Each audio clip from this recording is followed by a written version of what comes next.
नमस्कार दोस्तों, आपके सामने फिर आए हैं। अगला राज्य के बारे में पढ़ेंगे। इसी का क्या बोलते हैं, नवीनतम स्वतंत्र राज्य को में जो हम लोग पंजाब के बारे में पढ़े थे पिछली वीडियो में, और अभी पढ़ेंगे बंगाल के बारे में। चलिए तो बंगाल के बारे में पढ़ते हैं दोस्तों।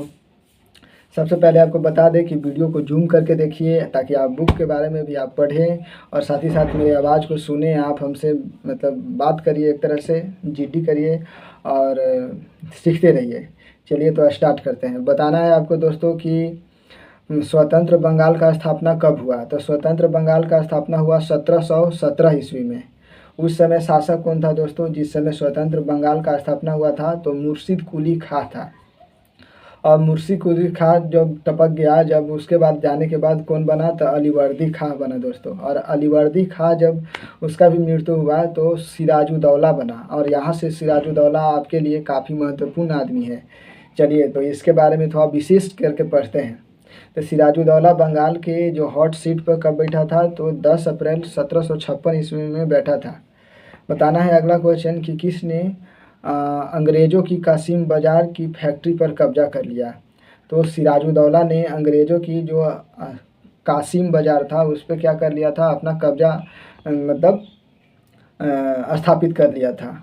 तो इससे आगे का कहानी है कि दोस्तों जब वहाँ पे कब्जा कर लिए थे सिराजुद्दौला ने, तो वहाँ से जो कुछ अंग्रेज़ था, कुछ क्या जो बहुत सारा अंग्रेज़ था जो वहाँ से पलायन कर गया, भाग गया और भाग के गया फुल्टा द्वीप पर भाग गया। चलिए तो अगला क्वेश्चन है कि काल कोठरी की दुर्घटना जो हुआ था वो कब हुआ था? पूरा डेट के साथ बताना है दोस्तों। तो वो हो जाएगा 20 जून 1756 ईस्वी को। काल कोठरी का कहानी ये है कि 146 गो आदमी था, अंग्रेज था, उसको एगो काल कोठरी में बंद कर दिया। और 21 जून को मतलब जब खोला गया तो पता चला कि मात्र 23 व्यक्ति ही बचा हुआ था जिसका जीवित था, बाकी सब लुढ़क गया, मर गया था दोस्तों।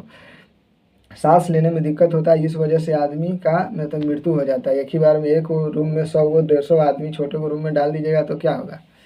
चलिए तो अगला क्वेश्चन है दोस्तों कि बताना है कि इसे अंग्रेज़ों ने मतलब कलकत्ता पर पुनः अधिकार कर लिया।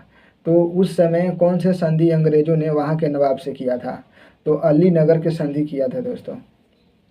चलिए तो अगला क्वेश्चन है दोस्तों कि प्लासी का युद्ध कब हुआ था? तो प्लासी का युद्ध हुआ था 23 जून 1757 में। प्लासी का युद्ध कब हुआ था? तो 23 जून 1757 में। तो 23 जून 1757 में हुआ था दोस्तों प्लासी का युद्ध। तो बताना है कि किनके बीच हुआ था, ठीक है। तो अंग्रेज़ों के बीच हुआ था और सिराजुद्दौला के बीच हुआ था। इसमें सिराजुद्दौला का हार हुआ। इससे पहले आपको बताना है कि प्लासी कहाँ पड़ता है। तो प्लासी पड़ता है बंगाल में दोस्तों। बंगाल के नदिया ज़िले में भागीरथी नदी के बाईं ओर अवस्थित है। आपको आगे बताना है कि प्लासी का युद्ध में जो अंग्रेज की तरफ से जो फटाफटी कर रहा था सब लोग, तो उसका जो नेतृत्व कौन कर रहा था? यानी कि इसे कहे का मतलब है कि इसे होने से कमांड जो था कौन संभाल लेता दोस्तों? तो होने से कमांड संभाल लेता रॉबर्ट क्लाइव। रॉबर्ट क्लाइव होने से एकदम कमान संभाल ले था, जबकि एने से मीर जाफ़र था संभाल ले मतलब सिराजुद्दौला तरफ से, और राजा दुर्लभ राय, मीर जाफ़र यारलित खां और राजा दुर्लभ राय। चलिए तो आगे के कहानी में है दोस्तों कि जो सिराजुद्दौला का हत्या करवा देता है मीर जाफ़र के पुत्र मरीन के इशारे पर मोहम्मद बेग ने कर देता है। यानी कि कहने का मतलब है मीर जाफ़र ही मतलब क्या करता है, सिराजुद्दौला को टपकवा देता है, ठीक है, उसका पुत्र। आगे है दोस्तों कि प्लासी की जिस समय युद्ध हो रहा था तो उस समय मुग़ल बादशाह कौन था? मुग़ल बादशाह कहने का मतलब है कि दिल्ली के गद्दी पर कौन बैठा हुआ था? तो आलमगीर द्वितीय, ठीक है। आगे में है मीर जाफ़र के बारे में पढ़ना है। तो मीर जाफ़र को मतलब सिराजुद्दौला की मृत्यु के बाद मीर जाफ़र को मतलब रॉबर्ट क्लाइव जो था उस समय बंगाल का गवर्नर जो था, तो हॉट सीट पर बैठा था मीर जाफ़र को। तो बताना है कि अंग्रेज द्वारा बनाया गया जो बंगाल का पहला नवाब कौन था? जो अंग्रेज द्वारा बनाया गया था तो वो ही था मीर जाफ़र। मीर जाफ़र का कहानी है दोस्तों कि इसे वो एक अयोग्य शासक था, वो उतना बढ़िया से काम नहीं मतलब कर पा रहा था, या फिर यूँ कहिए कि अंग्रेज को अच्छा से नहीं सपोर्ट कर रहा था। तो इसको हटा के मीर कासिम को बना दिया। मीर कासिम मीर जाफ़र के दामाद था, ठीक है, जो बंगाल का नवाब बना। अगला है क्वेश्चन दोस्तों कि मीर कासिम जो है, मीर कासिम के बारे में अगला है कि मीर कासिम अपनी राजधानी मुर्शिदाबाद से कहाँ स्थानांतरित कर लिया। तो मुर्शिदाबाद से अपना ये राजधानी मुंगेर में स्थानांतरित करके लेके चल गया था, यानी कि मुर्शिदाबाद से हटाकर मुंगेर में लेके चला गया। ये सब क्वेश्चन बीपीएससी में भी पूछा गया है, बिहार दरोगा, बिहार पुलिस सब में पूछा गया है बबुआ। ठीक है, इसलिए इसको एकदम नोट आउट एकदम माइंड में एकदम ध्यान दे घुसा लीजिए। चलिए तो आगे की कहानी बताते हैं मीर कासिम के बारे में कि ये जो था ना, बंगाल के दस्तक के दुरुपयोग को रोकने के लिए कि क्या करता था कि से वहाँ के जितना भी व्यापारी लोग था, मतलब इवन अंग्रेज भी और यहाँ के व्यापारी लोग जो बंगाल के, वो सबको छूट दे दिया था व्यापार करने के लिए, यानी कि कोई टैक्स वुक्स वसूला नहीं जा रहा था। ठीक है, तो उससे क्या हुआ कि अंग्रेज सबको घाटा होने लगा, एक तरह के कहिए कि उसको बेइज्जती फील होने लगा। तो बेइज्जती फील होने लगा तो उस दौरान क्या किया कि इसे मीर कासिम को हटाकर फिर से मीर जाफ़र को बना दिया। ठीक है, दस्तक के दुरुपयोग के बारे में एगो दस्तक बताते हैं। दस्तक क्या है कि पहले दस्तक पुत्र होता था, जैसे रानी लक्ष्मीबाई का जो दस्तक पुत्र था, वो जो जिसको गोद लिए थे। तो इस सब से क्या था कि इससे अंग्रेज सबको दिक्कत होता था, जैसे युद्ध में कोई मरा जाता था, होकर तो बाल बच्चा मतलब नहीं रहेगा। ठीक है, तो क्या करता था कि वो सबको हड़प लेता था, कौन?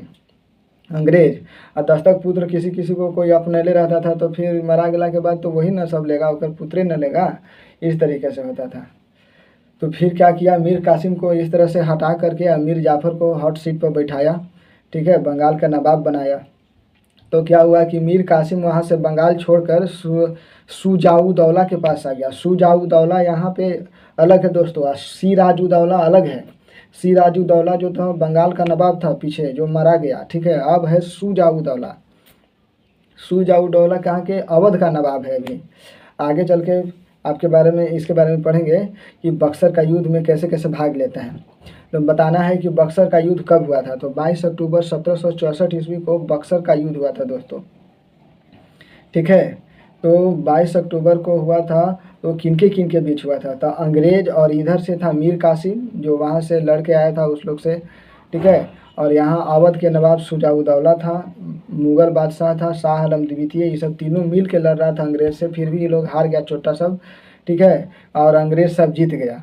अंग्रेज की तरफ से नेतृत्व कौन कर रहा था? फटाफट सब जो हो रहा था लड़ाई झगड़ा, इसका नेतृत्व कर रहा था, वो कर रहा था हेक्टर मुनरो। जबकि इधर से तो एक नहीं तीनों मिल के लड़ ही रहा था। तो ये युद्ध हारने के बाद, बक्सर के युद्ध हारने के बाद क्या हुआ कि अंग्रेज़ों को भारत में एक तरह से कहिए कि वास्तविक सत्ता स्थापित हो गया।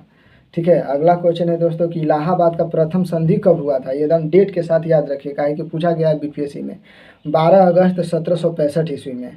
और किनके बीच हुआ था इलाहाबाद का संधि? तो किनके बीच हुआ था? तो रॉबर्ट क्लाइव और शाह आलम द्वितीय के बीच हुआ था। चलिए, तो अगला क्वेश्चन है दोस्तों कि बंगाल में द्वैध शासन का शुरुआत कब हुआ था? तो बंगाल में द्वैध शासन का शुरुआत 1765 ईस्वी में हुआ था। और जिस समय बंगाल का गवर्नर कौन था? तो रॉबर्ट क्लाइव था दोस्तों। बताना है कि द्वैध शासन का जनक किसको बोला जाता है? तो लियो कार्टिस को द्वैध शासन का जनक बोला जाता है। ठीक है, अगला क्वेश्चन है कि से बंगाल में जो द्वैध शासन जो चल रहा था उसको अंत कर दिया, यानी कि इंड कर दिया, समाप्त कर दिया, वो गवर्नर जनरल कौन था? तो वो था वारेन हेस्टिंग जो था बंगाल में द्वैध शासन को समाप्त कर दिया दोस्तों। चलिए, तो आगे क्या कहानी में है कि से कहानी या मतलब इसके इतिहास में कि अंग्रेज़ों ने अपने दीवानी कार्यों को संचालित करने के लिए बिहार से कौन से राजा को नियुक्त किया? तो सिताब राय को। और बंगाल से कौन से राजा को नियुक्त किया था दोस्तों अपना दीवानी कार्य को संचालित करने के लिए? तो मोहम्मद राजा खान को। उसी तरह उड़ीसा से किसको संचालित किया था? तो दुर्लभ राय को नियुक्त किया था उड़ीसा से। चलिए, तो आगे का है जो आपका क्वेश्चन हो जाएगा कि इसे इलाहाबाद का द्वितीय संधि कब हुआ था? ठीक है, और किन के साथ हुआ था? तो द्वितीय संधि होगा दोस्तों 16 अगस्त 1765 को, और सुजाउदौला और अंग्रेज के बीच होता है दोस्तों। सुजाउदौला और अंग्रेज के बीच होता है। चलिए, तो आज के लिए इतना ही। आपको कैसा लगा आप कमेंट सेक्शन में आप ज़रूर लिखिए। ठीक है, आपको जो भी आता था पहले, तो जैसे जैसे हम पूछते जा रहे हैं वैसे आपसे आप कमेंट सेक्शन में आप ज़रूर धाएँ टाइप करते रहिए, ताकि आपको याद हो जाए। आप टाइप करते हैं, हम क्वेश्चन पूछते हैं, आप सुनते हैं, टाइप करते हैं। ये सब के सिलसिला में क्या होता है कि आप कुछ सीखते हैं और याद हो जाता है आपको। इसी को तो बोलते हैं ऑनलाइन जीडी। चलिए, तो इतना ही आज के लिए। जय हिंद, जय भारत, धन्यवाद।